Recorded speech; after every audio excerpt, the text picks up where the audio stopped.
Iran में कई मुजाहिरीन मुल्क के आखिरी बादशाह के जलावतन बेटे रजा पहलवी की वापसी का मुतालबा कर रहे हैं।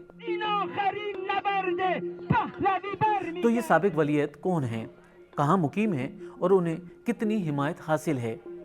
अक्टूबर 1960 में तेहरान में पैदा होने वाले रजा पहलवी शाहना आसाइशों में पले बढ़े, निजी असातिज़ा से तालीम हासिल की और कम उम्री से ही बादशाहत के दिफा की तरबियत दी गई।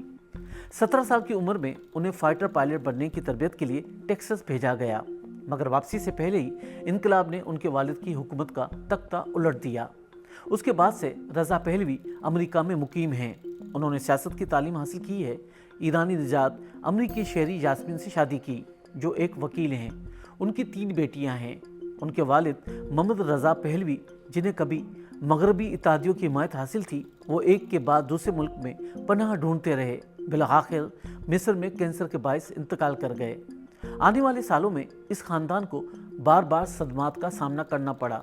उनकी छोटी बहन और भाई दोनों ने खुदकशी कर ली, जिसके बाद वो एक ऐसी शाही सिलसिले की अलामती सरबराह बन गए जिसे बहुत से लोग तारीख का हिस्सा समझ चुके थे। 1980 में रजा पहलवी ने काहिरा में एक अलामती ताजपोशी की तकरीब मुनक्किद की और खुद को शाह करार दिया। इसके अलावा उन्होंने अपोजिशन इताअत बनाने की कई कोशिशें की, ताहम ज़्यादातर कोशिशें अंदरूनी इख्तलाफात और ईरान के अंदर महदूद असर रसूख के बाइस नाकाम रहीं।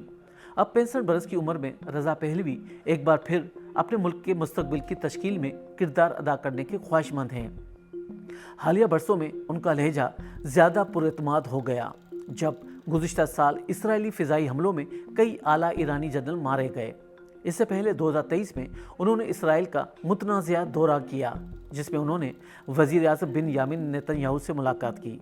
कुछ ईरानियों ने इसे अमली सिफारतकारी समझा, जबकि दीगर के नज़दीक ये ईरान के अरब और मुस्लिम इत्तेहादियों को दूर करने के मुतरादिफ था।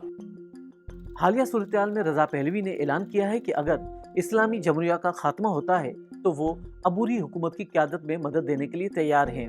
उसके बाद उन्होंने एक अबूरी इंतज़ामिया के लिए 100 दिनों का मंसूबा भी पेश किया है। उनका कहना है कि वो आज़ाद इंतखाबात, कानून की हुक्मरानी और ख़वातीन के मसावी हुकूक की जानिब ईरान की रहनुमाई करना चाहते हैं, जबकि बादशाहत की बहाली या जमहूरिया के क़याम का हतमी फैसला अवामी वोट पर छोड़ना चाहते हैं। नक़दीन का कहना है कि वो अब भी बैरूनी हिमायत पर हद से ज़्यादा इन्हिसार करते हैं।